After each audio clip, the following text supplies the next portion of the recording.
Mm. Jenny Wren is a beautiful song, and Paul called it the daughter of Blackbird. I love the sound of just Paul and an acoustic guitar. It has such a special quality to it.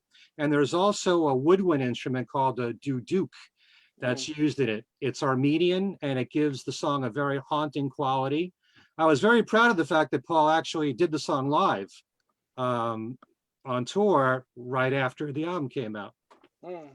So, and that's not an easy song to sing because there's some very high notes in there, but it's such a gorgeous melody. And it's one that I keep going back to. You know, these songs are all songs that I cherry pick all the time and go back and listen to, whether I pull the CD out or whether I go to YouTube. These are the ones that I tend to listen to the most. And Jenny Wren is just simply gorgeous. It's stunning. It really is. I consider that a brilliant song, a masterpiece. Well, these all are. My number 2 song is Ballroom Dancing. Ballroom Dancing is the greatest single that never was in Paul McCartney's solo career, I think. I always wished that it had been the second or third single from Tug of War. George Martin impeccably produced that album, as he did all 3 of those albums in a row from Paul. And I just love the whole arrangement of Ballroom Dancing. Paul's voice couldn't be stronger, especially the screaming part in the chorus. I love all the brass that's in there, the whole arrangement behind it. You know, there are times, I love all the different producers that Paul's worked with, but sometimes who works better with Paul McCartney than George Martin? And he knows what Paul needs in certain songs, and it works so well on Ballroom Dancing. I just never understood why that song wasn't chosen as a single. I love Take It Away as a single. I'm glad it was a second single. Could have been the third single behind Ballroom Dancing, or Ballroom Dancing could have been the third single. Tug of War, as much as I love it, should never have been a single. I couldn't have seen that go anywhere as a single. Great song. The whole album's great, but I love Ballroom Dancing, and I love the version in Broad Street too. But I like the one from Tug of War the best. And my number 1 song would have to be a song that we discussed in our last show. And that's my favorite Paul McCartney love song in his solo career, and that's Only Love Remains. As I said in our last show, I love the whole Press to Play album. It's my second favorite McCartney album. And I just think it's an absolutely perfect ballad. The melody's wonderful, the lyrics are wonderful, his voice is great. How his voice gets very high in the song, especially in the bridge. The way that it ends with those, I think they're classical guitar strings. The whole arrangement is just so wonderful. When you think of the word perfection, I think of Only Love Remains. And Paul is a master, as we all know, at love songs. And there's so many great love songs he's done between his solo and his Wing stuff. I definitely would put, My Love amongst them, and Maybe I'm Amazed. Although I think Maybe I'm Amazed, I tend to think of love songs as being more ballads and soft. And Maybe I'm Amazed is kind of too edgy to be a ballad in a way. So I almost kind of look at that song as being different as a love song, even though the subject is love. But Only Love Remains is as perfect as you can get. Through Our Love is another great love song from Paul's solo career, which I used as one of my wedding songs. But Only Love Remains is perfection at its best from Paul. So those are my 3 top choices, strictly solo, no Wings there. So what did you guys think? Well played, Ken. You know, you brought up, I too love Jenny Wren. Of course, it has a Charles Dickens reference. I think it's Our Mutual Friend or something like that. It's a sharp, smart song. And you mentioned George Martin's production on Ballroom Dancing. You know, he loved when the chicken became the guitar on Good Morning, Good Morning. Yeah, the accidental moment where he had that happen. You know, not by design, but by design. And Ballroom Dancing is that amazing moment where is it a trumpet where it wisps into another sound. He morphs. Oh yeah, that's a trumpet there. I know what you're talking about. It's amazing. He morphs from one instrument to another. It's really quite remarkable. And I wonder how much of that was George's idea and how much came from Paul. I think George took credit for that one. Okay, well, yeah. Paul has a lot of ideas, a lot of definite ideas when he goes into songs. So, it's very possible it was, the two of them together. Who knows? Yeah, We'll have to think, ask him. yeah, we'll have to ask.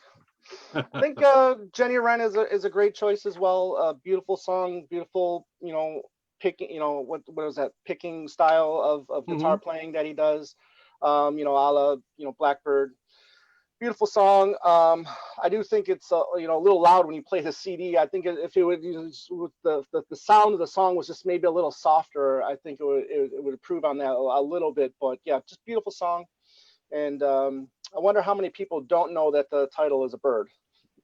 I didn't for a while. I love the song, by the way. Great pick, Ken. Yeah. And Ballroom Dancing, definitely. You said the single that should have been. Yeah. Like, I don't understand how in the world that wasn't a single, but that happens. As soon as I heard that song, I said it's obviously going to be a single. Yeah. Right after Ebony and Ivory, it's going to be Ballroom Dancing, and I was wrong. Yeah, I agree. I think and I like as you said, the Broad Street version is great too. I like that almost as well as the Tug of War, and yeah, I'm sure you're not surprised in the least to say I agree with Only Love Remains. I've always loved that song. And if you guys that are tuning in now, if you want to check out the last episode we did on Press to Play, we talk quite a bit about that. We take another listen to it. The YouTube version will be up very soon. And we go in depth in that song, into that song. It's just beautiful. And as we said, his vocals on that were just flawless. Just gorgeous voice on that, and just beautiful lyrics. Really a mature look at love. Just one of his best ballads, no doubt. It took me a while to appreciate Only Love Remains from 1986 to the present day. Now I really, really like it a lot as a great ballad. The rest of the album, not so much. You made your point in the last show. Check out our last episode. A little teaser. Yeah. A couple people said Wanderlust, and believe me, if it was me doing the top 3 Paul songs, Wanderlust would have been in my top 3. Amen.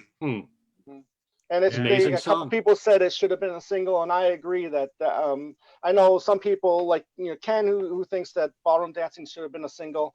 I'm on the camp that thinks that Wanderlust should have been the next single. But okay, I think it's a great song. Don't get me wrong. I don't think it would have went anywhere as a single. But I think possibly. The only way, the only way we're going to solve this obvious Ken Michaels, Tom Hunyadi, grudge. Thunderdome. No, you need to write competitive essays of no fewer than 10 pages.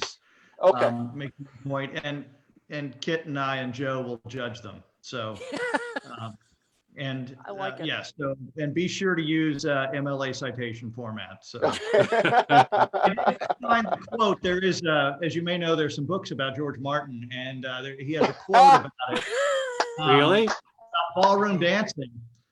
He said it's he scored an unusual soaring clarinet to trumpet figure, and he said there's a clarinet kind of glissando, which is a bit like Gershwin's Rhapsody in Blue, and the clarinet swoops up from its bottom. I don't know what that word is. Chalumeau register. It's much wider than the Gershwin one, going through 2 octaves, and in fact, is impossible to do. So it must have been. You knew that anyway, Ken. Right? Oh yeah. I'm looking forward to interviewing this George Martin bio author here next month for my other show, but maybe we can get to the bottom of a few things. Whoever that dude is. Yeah. Now, I note that Laura Frost has written a paper on George Harrison during her freshman year in college Beatles course. Was that a good course, Laura? It almost had to be, I'm sure. Continuing on, why don't we turn to the queen of all Beatles media, Kit O'Toole. All right. Well, thank you. Got a little applause there. So I was tasked with discussing. What's his name? Come on, Ringo. everybody. There we go. Oh, Thank you, Ringo. I had to throw in that reference to his great album that came out last year. Terrific album, which we also talked about in a past. Thank you. Yes. Number somebody's holding it 3 of up. my favorites now already. Number 3. Yep, great album Wow. that came out last year. Really, with terrific album. All right, so top 3. This was hard to narrow down too, but I would say my third favorite was. And by the way, what all these have in common, I think, is that they're kind of, I'd say, semi-autobiographical. And I think those are some of his, best songs. So the third one is "I'm the Greatest." Always love that one. John just wrote a perfect song for him. I mean, he basically just tells his story in the most humorous way. Ringo delivers the lyrics in just this very droll way.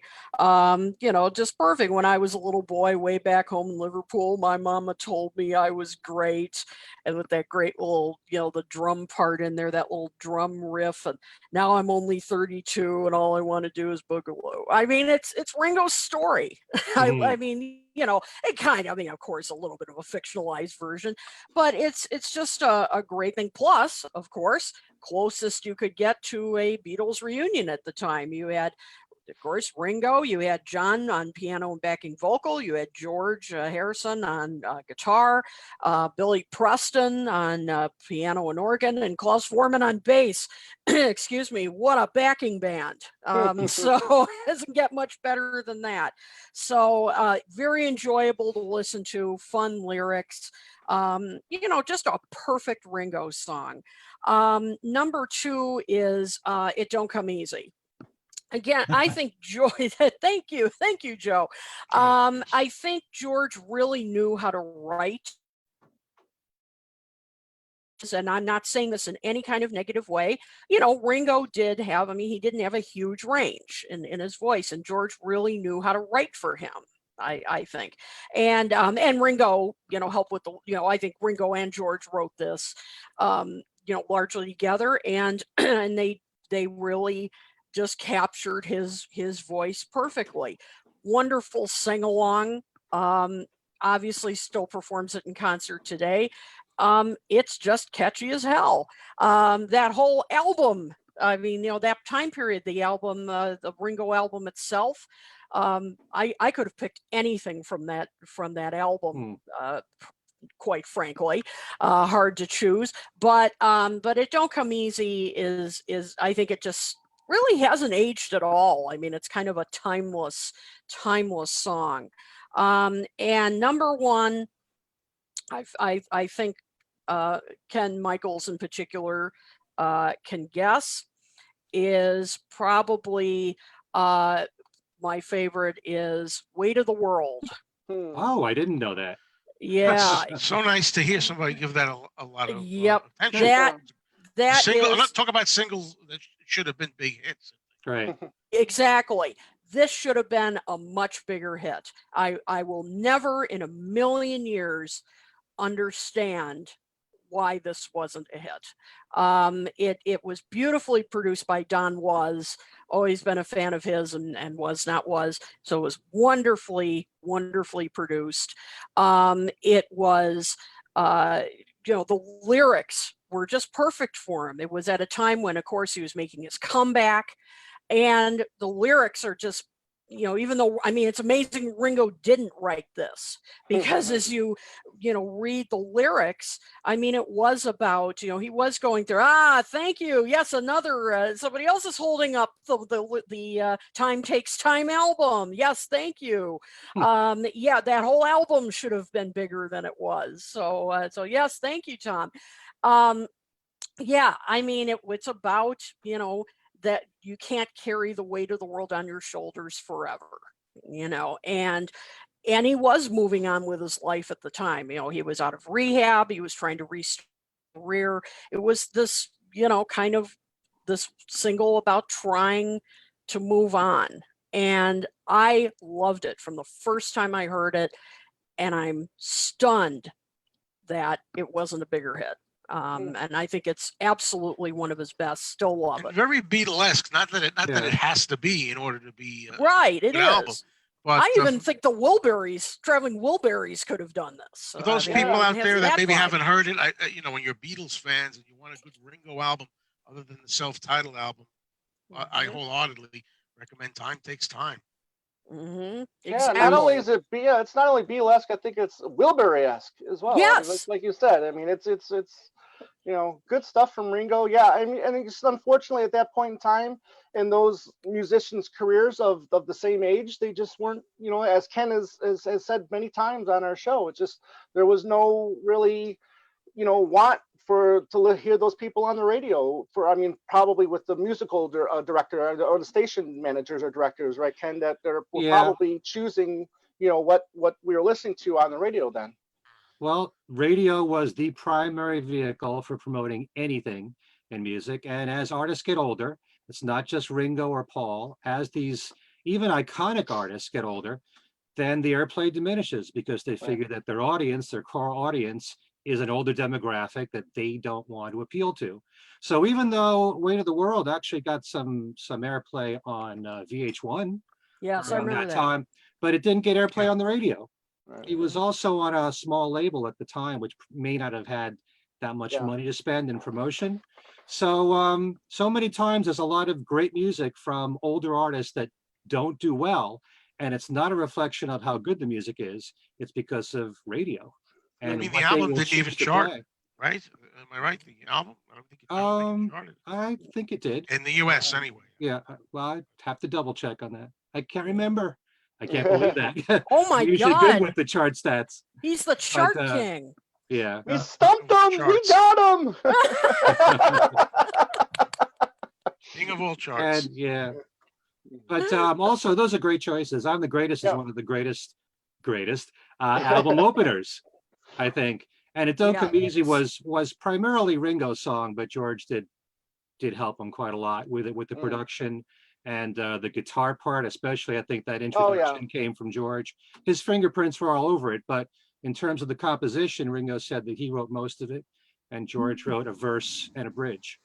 So, but it's primarily Ringo's composition with a decent amount of help from George. Have you heard George Harrison's demo of it? Yeah. Yeah. That's great. Yeah, a lot of that is a run through of the song. Perhaps George did that because the band wanted to play it and Ringo wanted to concentrate on the drums. He didn't want to sing it. I like George's demo very much, as a curio, but then I'm like, no, I don't want to get to hear that and know that too much. I don't want it to be too familiar. I want it to be the Ringo version that I know so well. I want to keep that in my head. But George didn't want the Hare Krishna chants to be in there, and Ringo didn't want it. Yes. Right. So it was kind of buried in the final mix. You can hear it a little bit. But Ed Shen, if you notice there in the comments, Ed Shen has pointed out that Weight of the World got to number 43 in the US. So there's one of our answers. Thank you, Ed. Okay. I think we were asking about Time Takes Time. The album itself. Yeah. Okay, but Ed was being helpful, Ken. So Okay. Thank you, Ed. all right. Thank you, Ed. I appreciate it. Yes. Well, as we move to Complete Wings, one fun thing we might do in the second half, in addition to taking any pointers from our great audience here, might be for folks to offer maybe what they think was missing from some of the lists. Yeah. That could be a little bit of fun. Anyway. What? Oh, wait. Oh, Tilly? I was. Oh, I thought that was Tilly. No, it was not. Yeah. Oh, it and was not. Okay. In any event, why don't we go ahead and turn to Wings? And mine may seem a little off the beaten track. That's all right. That's cool. As we all know, there's such wonderful. I like that list already. I'm seeing some great choices. The ones I tend to go back to again and again aren't necessarily. And again. What's that? Oh. What did I do? You said again and again, and then I added again. Oh, well played, Tom. Well played. Yeah, and that is not going to be one of them. Sadly. But darn. but I do love that record, and two songs. I'm going to steal an extra choice here that I do love from that record that I go back to again and again. Yeah, And again, is our Baby's Request, which I've adored from the second I heard it. I remember hearing it for the first time. I stayed up late. It was released at midnight, and the local rock station played it in full. And Cool. I remember loving it from the moment I heard it, with the incredible sort of classical guitar, flamenco-esque kind of thing at the beginning that I'm assuming Yes. Lawrence Huber's playing. That's just spectacular. Plus Paul's, his penchant for throwback songs. But my other favorite, and here's how I'm stealing two for the price of one, and I think that's an ABBA song, is by Crossing my fingers here. yeah, there you go. Is Old Siamser. That's it. Which is fabulous song. It's an incredible. It's Paul doing his screaming voice. A great story, lots of drama, which he is as good as anybody at creating in songs like that we've talked about already, Ballroom Dancing and The Pound is Sinking and all of those great songs. He's great at creating senses of drama that exists inside his narratives. And Old Siamser has that amazing bridge that just explodes into being. It's just fabulous stuff. So I'm stealing two for the price of one with those. My other two, the first of which is from Wings Over America. And I choose this one because that album and that tour are so important in the story of Wings, right? The McCartney comes back, McCartney and Wings conquering the world and really exploding into our lives in the way they did. And the song I choose from that is one of the concert sort of arena ready songs, Soily. Yeah. yes, I Nice. absolutely love. If for no other reason, that incredible chromatic bass line that Paul, I believe, executes twice in the song, just an amazing little piece of work. Not little at all. It's staggeringly good. It has, it's a sensual song, a lot of drama.